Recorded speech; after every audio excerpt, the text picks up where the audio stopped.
Hello, everyone. How we doing? Apologies for the lateness of me showing up on this stream. I just got backdated with a lot of stuff. I had to re-edit the thumbnail.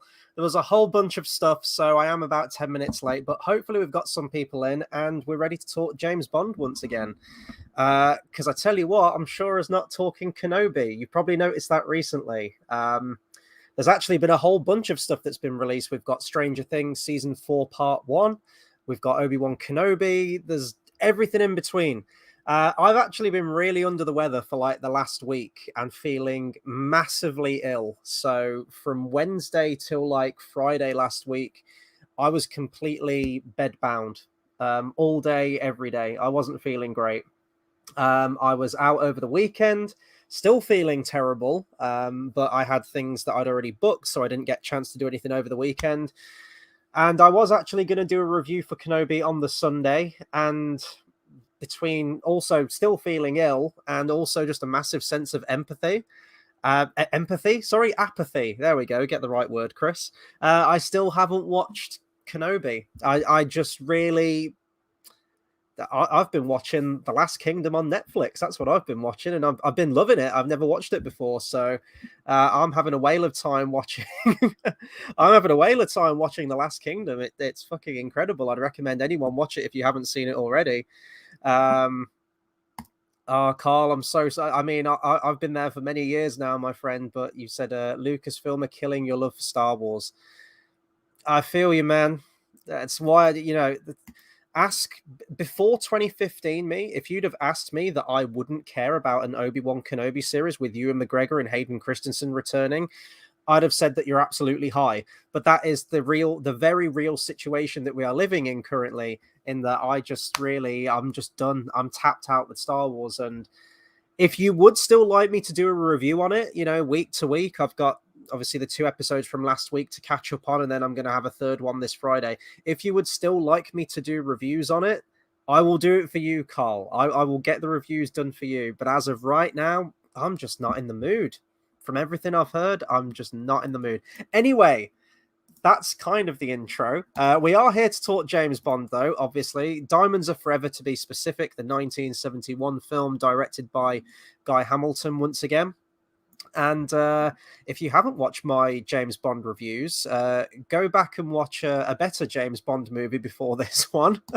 Last week, of course, I went live. Each week, I'm going through all of the James Bond films. They're all getting a re-release at my local Odeon cinema. And last week, we got done with On Her Majesty's Secret Service, which is, of course, one of the best James Bond films out there, certainly in hindsight after all these years. But today, we are here to talk Diamonds Are Forever.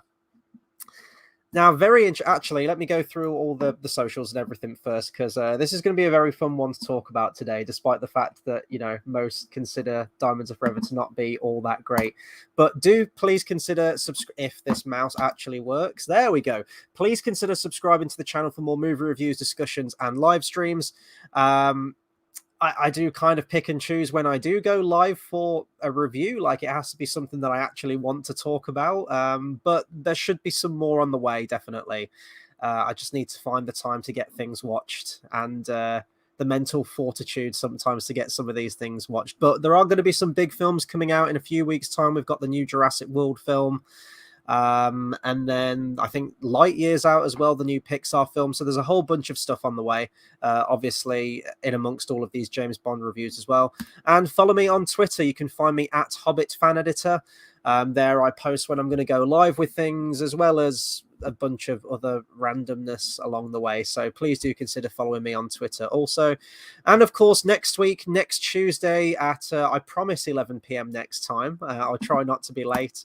It's going to be Live and Let Die, 1973 film. I'm really looking forward to that one because there's a lot that I love about that film. And as always, because we are here today to talk about Diamonds Are Forever, oh my God, this mouse, come on, there we go. Let me know what you think of Diamonds Are Forever. And which camp do you fall into? Do you hate it? Do you love it? Are you kind of in between on it? I'm very, very interested to hear people's opinions on this one. Which gets us onto the actual film itself. So, this was when I booked tickets for Diamonds Are Forever. I mean, this is actually the third time. Yeah, third time I think I've seen this film. And I know that it's one of my least favorite James Bond films before this point. Every single time, I've mentioned this in some of my other reviews as well, every single time that I've watched Diamonds Are Forever has been when I've had a marathon of the James Bond films.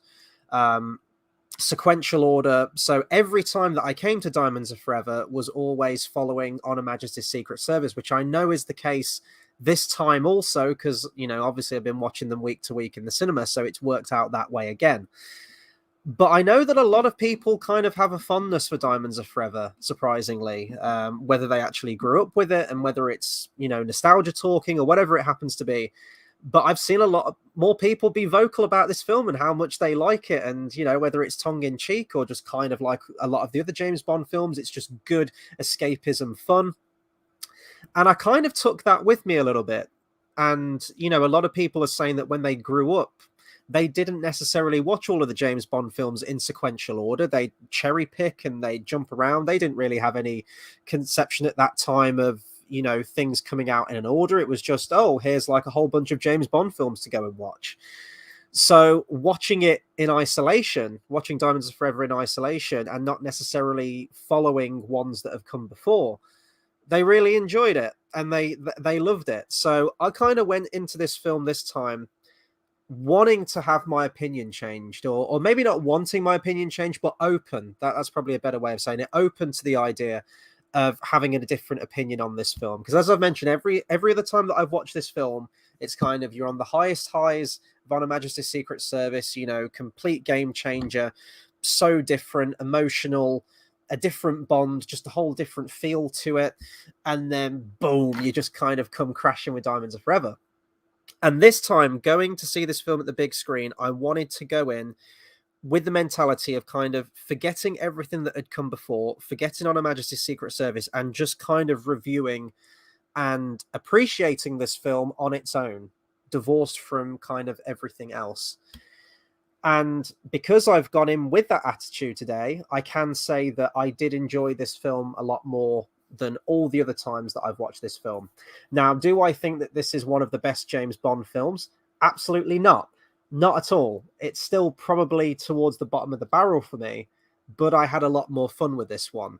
A lot of the jokes kind of hit me more. A lot of the campiness in the film, and there is so much campiness in the film, but it's great. I think the one thing that kind of lets it down for me, and actually I was overhearing a few people walking out of this going, God, that felt really long. And I think the film only clocks in at about like an even 2 hours, but the pacing of this one is very slow. But it's just kind of the feel of it.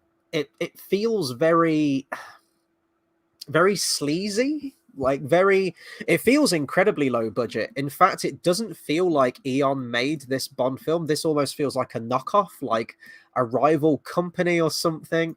I mean, the budget was 7.2 mil and it made 116. I think it actually was quite financially and commercially successful. I get the impression that the studio was kind of going into damage control a little bit, because I'm looking at On Her Majesty's Secret Service with, you know, modern lenses, essentially, where it is hailed amongst many Bond fans as one of the best James Bond films, but certainly one of the most boldest and daring ones out there. But I know that when it came out, at least I believe it did, it came out with like mixed reviews, and a lot of people probably didn't gravitate towards it enough. Not to mention, you know, George Lazenby as James Bond, which, you know, a lot of people I think were negative on at the time, which people thankfully have now had a 180 on their opinions with him. So I get the impression and you know, just the sense of this film, it feels like a back to basics. It doesn't feel like it's kind of leading the charge where On Her Majesty's Secret Service might have done, and what the sequel to On Her Majesty's Secret Service, the original idea for the sequel of On Her Majesty's Secret Service, may have actually gone. You know, it might have gone to some of those new places and continued that trajectory of On Her Majesty's Secret Service and what Peter Hunt, the director, did with that. This, in every single respect, feels like a step back, and more specifically, a step back to one of the most successful James Bond films, which was Goldfinger.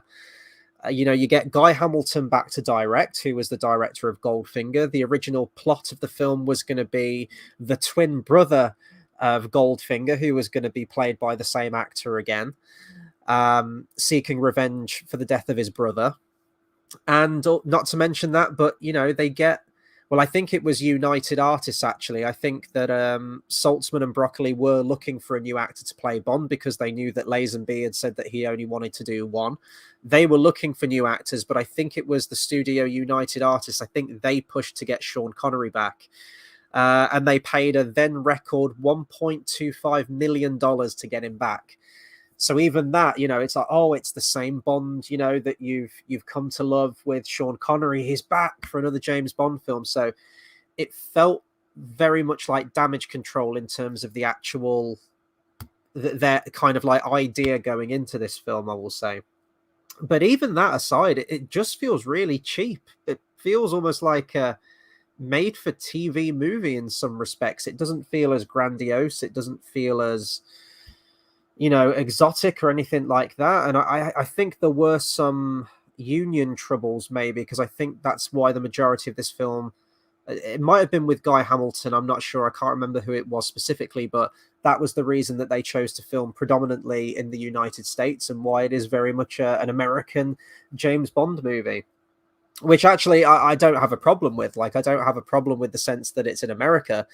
I will say I do kind of have a problem with the initial plot itself, and I don't know how close the plot of this, is to Ian Fleming's novel. With a lot of these James Bond films, they kind of go off in their own direction and make whatever the hell they want to make. So I don't know. I've never read any of the James Bond books, so I don't know how close Diamonds Are Forever is to its, novel counterpart. But it's the British Secret Service is called, and James Bond is called in to sort out like a diamond heist, like a diamond smuggling circuit, and it just doesn't feel like something that you'd need to notify the British Secret Service about. It feels like something that the FBI would get involved in, and not necessarily James Bond. So the plot itself, I mean, when you get towards the end and you've got Blofeld and there's like a giant space laser and everything, and he's holding the world to ransom kind of thing, I guess then it does feel like a James Bond film. But the actual premise itself and Bond going undercover to sort out this whole diamond smuggling thing, that doesn't seem very James Bond. So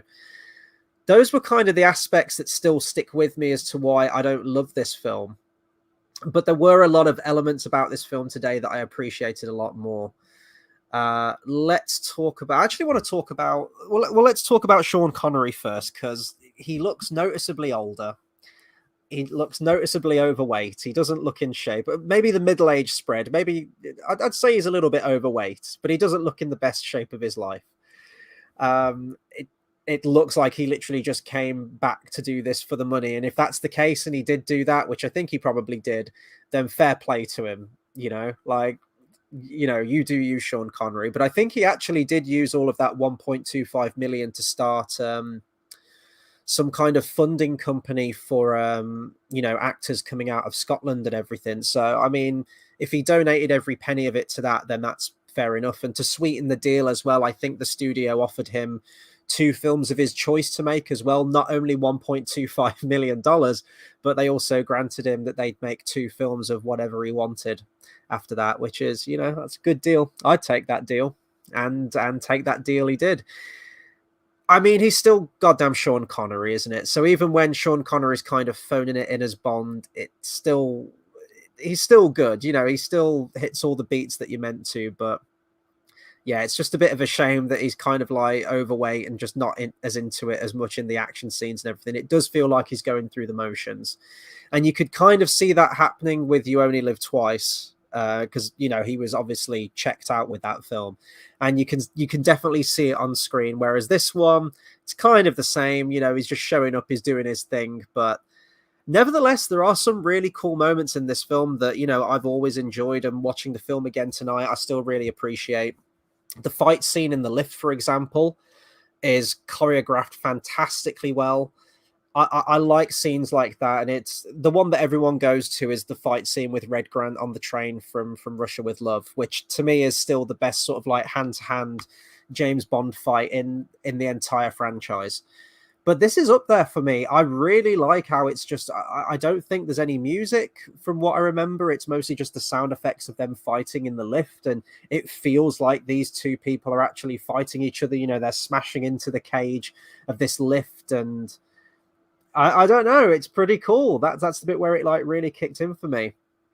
And there are some cool set pieces in this. I like the bit in the crematorium where Bond kind of gets thrown into the coffin and the music kicks in, and that I don't know what that piece of music's called, whether it's like a classical piece or whether it was a John Barry piece, but it's amazing, and genuinely you think like, how is Bond going to get out of this situation? Now I will say the way that he gets out of that situation, the editing in that scene's always bothered me, and it's just it's almost like whiplash. It's like a section of the film is missing or something, how abrupt that sequence is with Bond in the coffin, because when he's in that situation you're like, that's it, he's done, and then all of a sudden he's out of there, and he just kind of gets out and walks out. And yeah, I've never liked how that scene, the aftermath of that scene, how he gets out of that situation, but the actual situation itself I think is really, really cool. Let's see, what else do I like? Las Vegas. I mean, I've always loved the casino image, and Bond just feels really at home in a casino, like he always has. You know, like the bright neon lights of everything, of the Las Vegas cityscape and everything. It's a cool environment to see Bond in. And personally, I just love the look and the aesthetic of that environment, full stop. Just, you know, in my personal life, I love the look of Vegas and the kind of sleaziness and everything that goes along with it, and the excess. I've always loved it, and just putting Bond in that situation really, really works. So I think they make the most of the Vegas kind of cityscape. I love the Mustang car as well. I think they did a product placement deal with Ford. I think the production on this, I think it was Ford, and they insisted that they use the Mustang 1971 Mach 1, I think it is. I think that's the car, the red one. And red's my favorite color, so he's got a red Mustang, and I love Mustang cars as well. So I know a lot of people go, oh, it's not the Aston Martin, you know, it's not I'll get my words out. It's not an archetypal James Bond vehicle, but I think it's still earned its place in sort of like the pantheon of James Bond vehicles. I really do. It's striking. It looks awesome in that, you know, Las Vegas, Nevada setting and everything. Like I think it looks great. What else can I say? I will say though, during that car chase scene, the car chase scene itself is quite weak.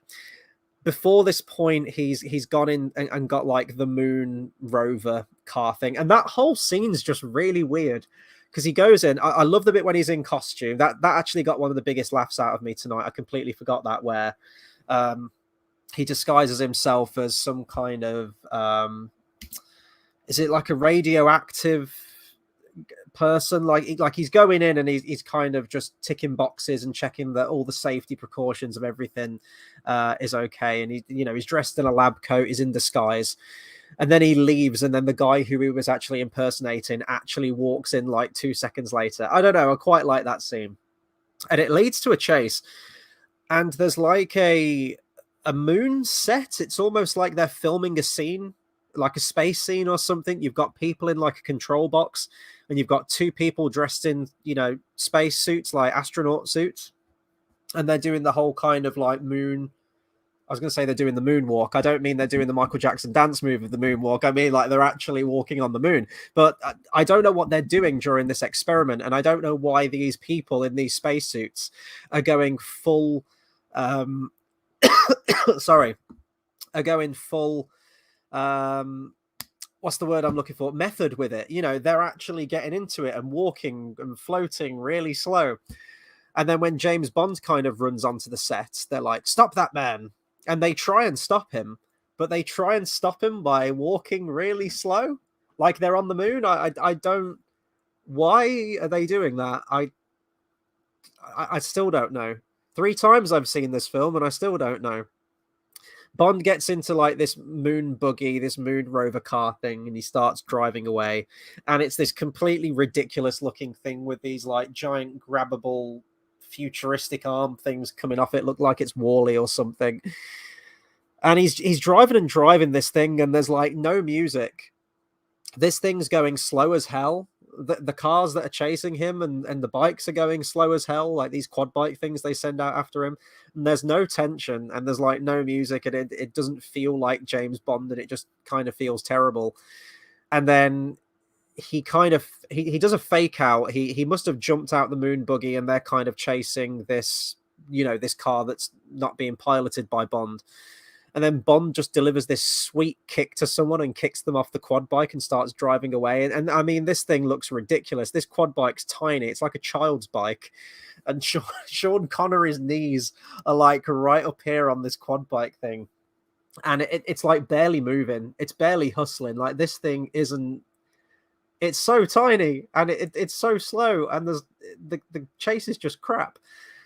But then after that, so you go through like a whole like 5 or so minute chase scene, 5-10 minute chase scene on these things, and then you think, right, let's get back to the plot. The whole film just kind of grinds to a halt at this part of the film. And then he gets into the red Mustang, and then we have like a whole other car chase part afterwards. And I'm like, cut one of them. You don't need both of them in there. Just get rid of one. Just get rid of the moon thing. But even the Mustang chase scene, I love sort of like the nightlife look of it. Like, it's lit well. The cinematography is great. But I swear to God, it looks like they're just driving up and down constantly the same one street. It's like they built a soundstage for all of this, and then just... Or I don't know if it was a soundstage thing, if it wasn't a studio, or if it was actually part of... location where they were driving, but it just looks like they kept going up and down the same street.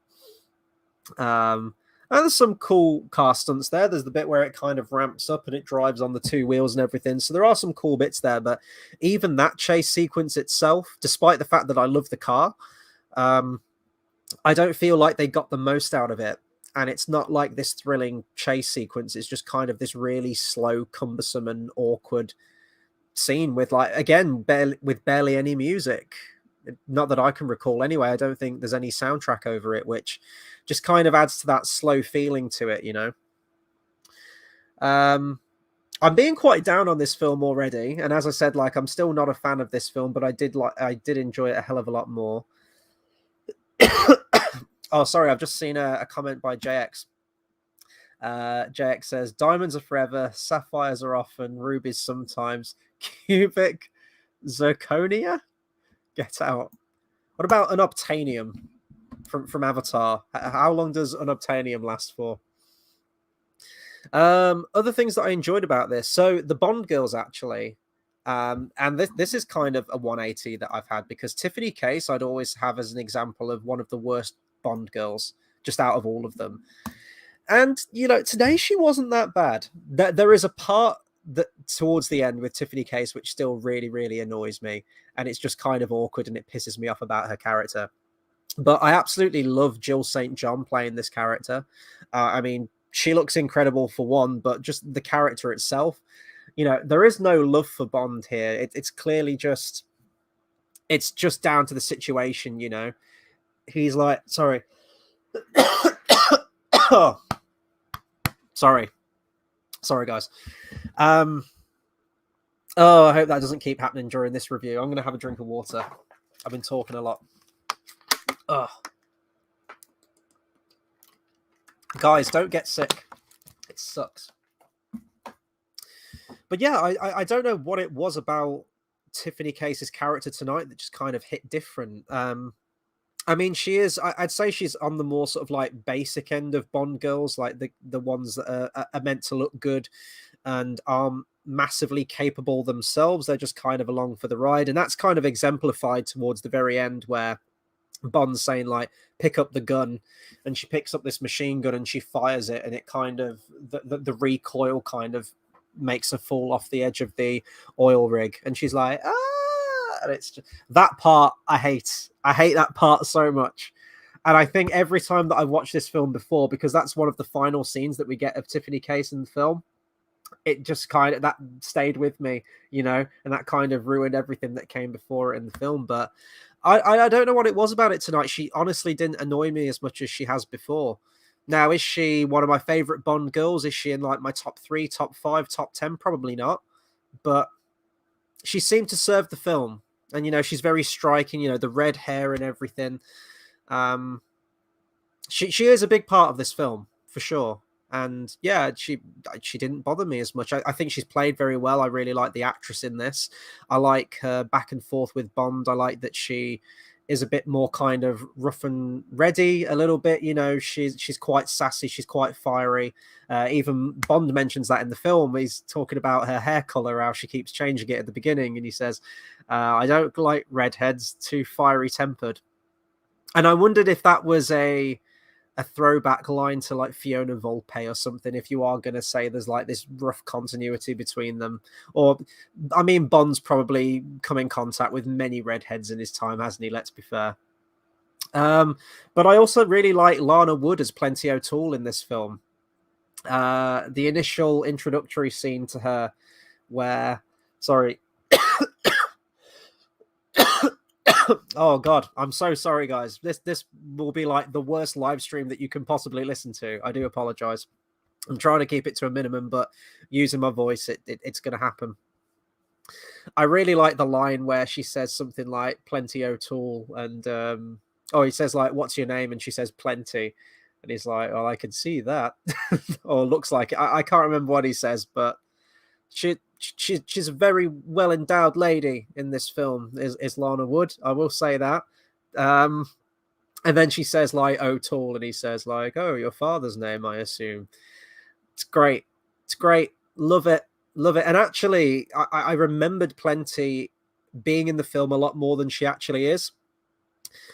She has that really cool scene where she's with Bond at the table, and she she's clearly just going where the money is, isn't she?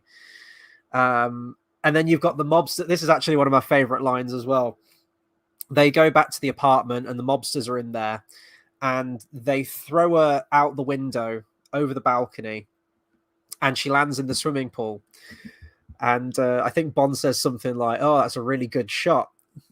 And then the mobster says like, "We didn't realize there was a swimming pool there." I don't know. I just really like that line. I completely forgot about that. So a lot of the jokes did hit a lot more for me this time.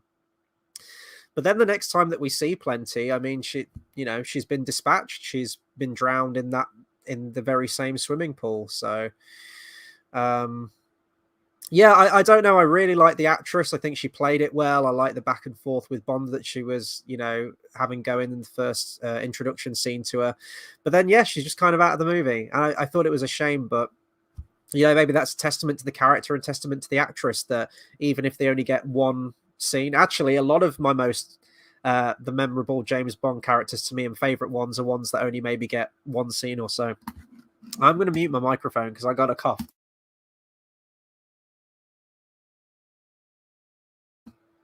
Oh god, guys, talk amongst yourselves. I'm gonna take a little break of water here. So,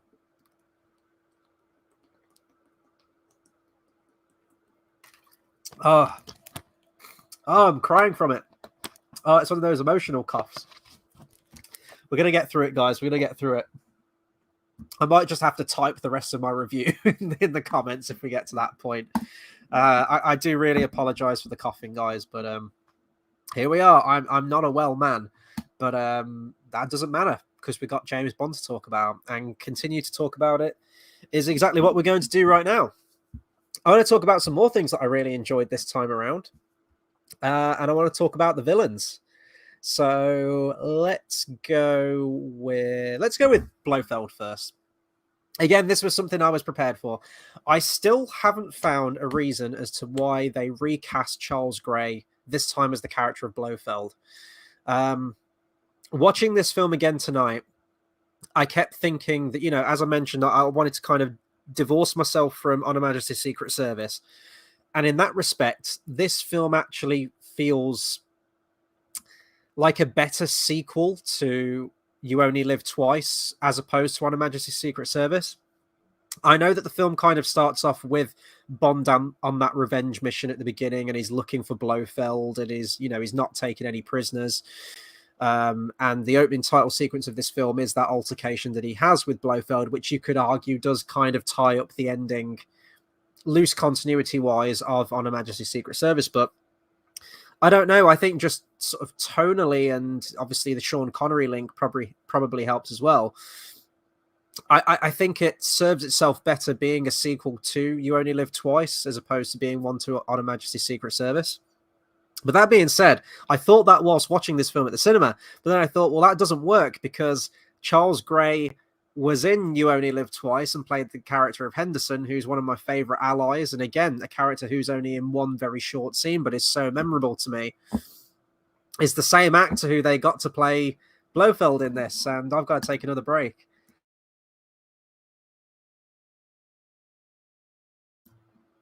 Oh, God, I might have to cut this one short tonight, guys, because you don't need to keep hearing this. I do apologize. But yeah, Charles Gray is just a phenomenal actor, a phenomenal character actor. Just so much charisma and just he plays all of his characters differently, you know. He's so great. I've loved him in everything that I've seen him in. And, you know, you've had Donald, before this point, you've had Donald Pleasance, who, you know, he might not be your favorite Blofeld, but I think certainly in terms of look, he's the most iconic looking Blofeld. As I've mentioned, and I think that, you know, the Austin Powers Dr. Evil character definitely helps that as well, helps cement that look, certainly in the collective consciousness. And then you've got Telly Savalas, who I'd say is probably the best Blofeld. He feels more on equal footing with Bond and the more engaging and physically imposing and commands your presence with his voice. And then you've got Charles Gray, who's just really campy and tongue-in-cheek the whole way through this, but I don't care.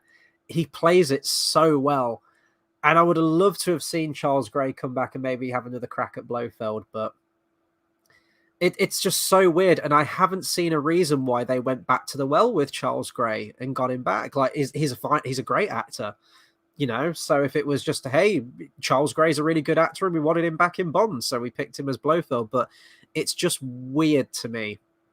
I know there's a whole bunch of actors and actresses and everything and crew members and whatnot that obviously are recurring with James Bond and play multiple different characters, but I think it's strange when you have someone who's as famous as like Blofeld, you know, as your main antagonist. But he's, you know, the bit where he's dressing in drag. There's a really weird scene where Blofeld's dressed as a woman in the back of a limo, and he's got like this really horrible, awful, tacky makeup on, and he looks like Mrs. Doubtfire. And it's, if you are looking at the Blofeld character as men, you know, you can't then look at him in this film and say that he's still menacing. You know, there is kind of no menacing quality to him in this film. He is a very silly villain within this film, at least with Blofeld, but I don't know, I kind of like that, and Charles Gray plays to his strengths. He's just fantastic. He really, really is. So personally for me now, and I actually put this out as a vote on my Twitter page a week or so ago, I put who's your favorite Blofeld. I had Donald Pleasance, Telly Savalas, Charles Gray, and Christoph Waltz, and I think it was neck and neck. I think it was one vote apiece for Telly Savalas and Charles Gray. So he has his fans out there. He has his fans. And honestly, looking at them, I think I'd put them like that as well. Like Telly Savalas probably is the best Blofeld that we've had on paper. Unless you also want to count Max von Sydow from Never Say Never Again, I guess. But he is so good. He's so good in this. He makes me laugh. He really makes me laugh. Especially, and it gets really silly as well towards the end, doesn't it? Where he gets in his little submarine thing and he tells his guard on the crane to sort of lift him up and drop him into the water, and then Bond takes over and is kind of messing with the controls and he's sort of dangling in this thing. It's just kind of the tone of this film. It's a lot more comedic. It's a lot more childlike, I would say, actually, than most James Bond films. It gets very, very silly towards the end. But let's talk about some that are really creepy in this film. And they are very silly, but there's an uncomfortable, creepy quality to these characters that just really terrifies me for some reason. And that's Bruce Glover and Putter Smith playing Mr. Wint and Mr. Kidd. I completely forgot they were in this one. I kept thinking, like, which one is the one where you've got Mr. Wint and Mr. Kidd? And I couldn't remember if it was Diamonds Are Forever, or if it was one of the, oh God, if it was one of the Roger Moore, sorry, complete mind fart there.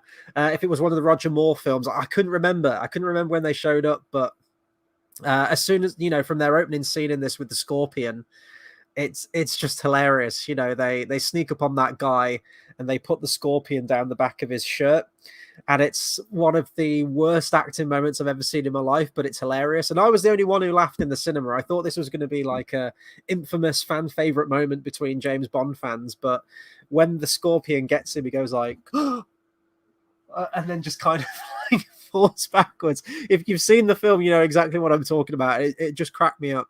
It just really, really made me laugh. But there's just I can't put my finger on what it is with Mr. Wint and Mr. Kidd as characters, because they do feel very silly, but they don't feel as overly theatrical enough to be like a kind of costumed James Bond henchman bad guy.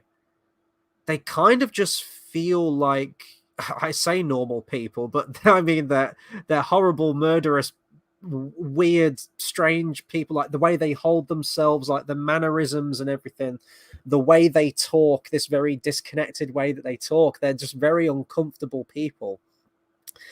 One of them, is it Mr. I forget which one it is. The tall one with like the comb over, like the bald spot. He looks like someone you'd probably find on like a serial killer documentary or something. He just, I don't know. Don't know what it is about them. And they're a great double act. They are quite funny. They are quite quirky. I like the bit where, I think it's Mr. Kidd, I think he's the tall one, where he sees Tiffany Case on the plane and he says, oh, she looks quite attractive for a lady. And Mr. Wint's, the look on his face, because they're like a gay couple, aren't they, in this? Like there's the bit where they walk away at the beginning and they're like holding hands with each other. But yeah, they're just kind of disconnected, and as I say, they don't feel as over the top as you would get with some of like the henchmen that you're going to get in like Live and Let Die, for example, or like an Odd Job or something like that, where there's like an iconic look to them, or a costume or a gimmick or something like that. They're not really that kind of villain. So whilst they are weird and quirky in their own little special way, it's not to the degree that you've come to expect from them. I can't put my finger on it, guys. I really, really can't. But I like them, and they're one of the most memorable things from this film. But it kind of falls into like that, the sleazy feel to this film. I just no, they just feel, they make me uncomfortable when they're on screen. But they're really good. They're quite terrifying in their own way. And the final scene on the boat as well, where they come out as like cooks and as waiters. I love that scene. That's one of my favorite scenes in the film. And I mean, one of them gets like a horrible death where his arms get set on fire with like the shish kebab kind of things, and Bond chucks alcohol over him, and then he just sets on fire, and it looks horrible. And he falls overboard. And then the other one gets a really comedic death with the bomb, where he pulls his coattails, doesn't he, up really high, almost like he's giving him a wedgie, and he's like, ooh. It's like really, it's childish and whatever, and he ties the bomb to him and throws him off. And he just fucking explodes. It's great. So yeah, I know I really like those characters. I think they're definitely some of the most memorable Bond henchmen. I'd say they are. They're kind of strange and a little bit weird, but maybe that's what I like about them. Maybe that's the appeal. I'm not really sure. Let's talk about the music then, real quick. So Shirley Bassey, of course, Diamonds Are Forever, with John Barry returning to do the score. I mean, this is one of Shirley Bassey's best. I'd say that I tend to listen to this one as a song, Diamonds Are Forever. I listen to it way more than I do Goldfinger. I think Goldfinger is the more iconic song of the three, between, Goldfinger, Diamonds Are Forever, and Moonraker. And I wish I could say 4, because I really wish we could say that Shirley Bassey did the official James Bond song for Quantum of Solace with No Good About Goodbye, but unfortunately we can't. We'll get to that one when we get to it, but it's a phenomenal song, like from the first opening few bars to it, that really mysterious kind of sound to it. I'm not quite sure what instrument it's played on at the beginning, but right before the vocal comes in, it just immediately, you're like, yeah, boom, Diamonds Are Forever. Here we go, you know. And the song just really works, and the notion and the idea of diamonds and the extravagance of it really plays well into like the whole Bond imagery and everything. You know, the title sequence and everything that comes out of it. So it's one of my favorites. Personally, the one that I listen to the most, surprisingly, is actually Moonraker. I love that song. That's kind of like my nice, chill Sunday evening drive kind of song is Moonraker. But probably if you're going for more of like the classic Bond feel to a song, you're probably either going to go Goldfinger or this one. And out of the two, I definitely rather go with this one. It just works. And Shirley Bassey's on fine form. Of course, she always is. She's phenomenally talented. And yeah, the song's just brilliant. It's just great. It's sexy. It's seductive. It's got that hook to it. You've got the brass in there as well, giving it that power. But it still does feel like a very mysterious romantic song, which is, you know, all the ingredients, of course, that you need in any good James Bond song, really. I'm trying to think if there's anything else I can talk about with this one. Some of the effects towards the end of the film, I will say that I don't know if they were this adds to the low budget feel to it. I don't know if it was a time issue. I don't know if they didn't have the budget or whatever it was, but the explosion effects in this film towards the end are absolutely bloody diabolical. It's almost like they just brighten the screen up when something explodes, or they put like a zigzaggy explosion thing just on screen as like a little filter. As I say, like, I don't know when the helicopters are exploding, like they're not actually exploding. They just put like this awkward little thing over the top, this little glow thing. And I know it's an old film, you know, from 1971, but even before this point, the James Bond films have looked better than this. So I honestly don't know what it is. I don't know what it is with this film. I don't know why it looks so cheap and it's kind of filthy and just, I don't know. This film kind of makes me feel like I want to shower. Honestly, watching Diamonds Are Forever, I can't describe it. Oh, I wanted to talk about Bambi and Thumper, the completely random like circus duo that show up to kick James Bond's ass and kick his ass. They do. They kick his ass all over that room and into the pool as well. I really like these two for some reason. There's just great circus double act that randomly show up in the film, named after two beloved Disney characters, and they just kick the shit out of Bond. I don't know. I don't know what else I can say about those characters. They just work for me. You know, when Bond just gets really weird and kooky, and you know, we're going to have a lot of that next time as well with Live and Let Die, because I think easily, I don't think I know, like the best parts of Live and Let Die for me are the villains and, you know, the henchmen and everything. And there are so many in Live and Let Die, and they're all fantastic. So I'm going to look forward to revisiting that. And I don't know, it's just kind of the same with this film. Like, it's got a lot of quirky elements to it, but I think it just feels very cheap. I don't think the story is all that compelling. It doesn't feel like a James Bond story. And it's just very silly, really, isn't it? It's just... I don't know, like, you've got Sean Connery, who's kind of phoning it in. You've got Charles Gray, who is fantastic, but as this kind of... It is almost like a children's cartoon bad guy or something, which you could argue is what Blofeld's always been. You could argue that's kind of what he is in You Only Live Twice, but I don't know. It's just the whole stuff on the oil rig at the end just feels very cheap, and it doesn't feel of the same caliber of a James Bond film that we've come to expect before. I honestly don't know what it is, because, you know, everything I've read, I don't think they were hard up for money. I don't think they'd, like, as a studio, as a production company, like, they'd fallen on hard times or anything.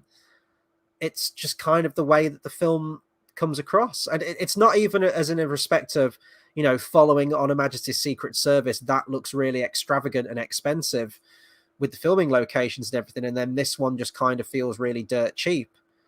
Even if you take On Her Majesty's Secret Service out of the equation and you compare it to other James Bond films, it just looks crap compared to that. It looks worse than Doctor No. And that was the first James Bond film that had a budget of like $1 million. So I don't know. Did I enjoy this film a lot more tonight than I have done before? Yes, I absolutely did. Going to see these James Bond films each week. Tuesdays are my favorite day of the week. And I'm not just bullshitting that. Like, I genuinely look forward to go to see all of these films. And even with Diamonds Are Forever, when I first got there tonight, there were 7 other people in the screening. And I thought, people are sitting this one out because they all know that Diamonds Are Forever's bad. But about 5 or 10 minutes after that point, floods of people started to come in and the screen was almost full again. Like, people are showing up for these James Bond films, which is great. And it's, I'm seeing the same faces. I'm always sitting on the back row and it's the same people on the back row. It's the same people on the row in front of me and everything. So they're all showing up week to week for all these films. And I think just as a James Bond fan, you're just kind of with it, aren't you? Through like the good and the bad, really. And there are some absolute stinkers in the James Bond films, and we'll get to them and we'll talk about them. Diamonds Are Forever isn't great. I'd still say it's probably one of my least favorite James Bond films, but I didn't mind with it tonight. Like, a lot of the problem areas that I've had before just kind of washed over me. Maybe it was a case that because I've watched this film relatively recently. When I watched it last year, that I kind of knew everything to expect, more or less, so I could kind of anticipate a lot of these things. But I think ultimately the attitude that I went into this one of going, okay, well, I know it's not going to compare to On Her Majesty's Secret Service. I'm just going to kind of watch this as its own entity. I'm going to pretend that I haven't seen another James Bond film before this point, and I'm just watching this and I'm just reviewing this film on its own merits. Maybe that did give me that kind of differing opinion on it. So yeah, I had a much better time with this one. I do think it's very slow paced. Sean Connery's not on fine form, and it does feel very cheap and very childish in some respects. It's like, it's not Bond's finest hour. It absolutely isn't. And should they have let Sean Connery, should they have let his last film be You Only Live Twice? Yeah, I think they probably should have done. I think they probably should have gone with, whether this should have been Roger Moore's first Bond film, I don't know, because I think it would have been a very weak Bond film for him to come out on. But here we have it. It's Sean Connery's last Bond film, at least until Never Say Never Again, if you kind of count that as a James Bond film, like an outlying one. But that'll do it for my review, I guess, on Diamonds Are Forever. There's probably a whole bunch of scenes and things that I forgot to talk about, but I want to kind of preserve as much of this as I can, and I don't want to keep coughing. So Jesus, coughing and spluttering. I think I merged the words coughing and spluttering there into one word, but as a word, I think it's very effective. It covers 2 things in one word for the sake of brevity. Oh, guys, I don't even know what I'm talking about right now. Let's round off, shall we? So I'm really interested to hear your guys' opinion as well on Diamonds Are Forever. Do let me know what you think of the film. Did you go and see it tonight? And where would you rank it amongst all the other James Bond films? Do you hate it? Do you love it? Anything in between? Anything regarding James Bond, do let me know. And of course, do let me know what your favorite James Bond film is. Maybe it is Diamonds Are Forever. You poor individual. I'm kidding. And let me know who your favorite actor to play James Bond is. And as I mentioned, I will be back next week, hopefully with a much better voice. Because certainly I think I'll have a lot more to talk about with Live and Let Die than I can with this one. So that's going to be next Tuesday at 11 p.m. British Standard Time. That's going to be Tuesday, the 7th of June. We're into June already. The summer will be fast approaching at that point. It's scary how quick the time's going. And of course, in between, do subscribe to the channel for more movie reviews, discussions, and live streams. I promise, guys, that I am going to try and do better.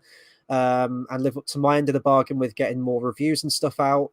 Obviously, if you guys want to see it, I'm doing it for you guys. Like, if you want to hear me prattle on and talk about stuff, then if you're there, I'm there essentially, you know. And of course, follow me on Twitter as well at Hobbit Fan Editor.